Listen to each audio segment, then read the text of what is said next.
Hello बच्चों, the question is given that question देखिए हमारे पास क्या है ना, block of mass m is held against the rough vertical wall. एक ब्लॉक है जिसका मास हमें m दिया गया, ये ब्लॉक है जिसका मास हमें m दिया गया against vertical wall by pressing it's finger.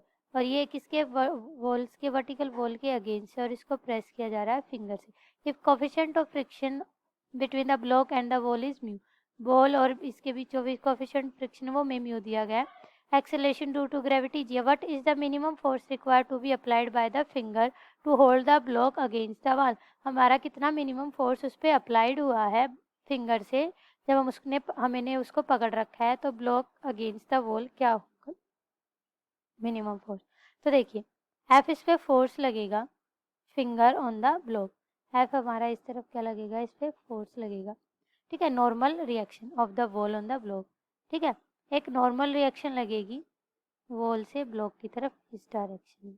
ठीक है, नीचे इस पे वेट लगेगा mg को बैलेंस करेगा हमारा क्या, फ्रिक्शन फोर्स हमारा क्या करेगा, बैलेंस करेगा between the wall and the block which act upward. ठीक है, सो ब्लॉक हमारा मूव नहीं करेगा, the block will not fall, the block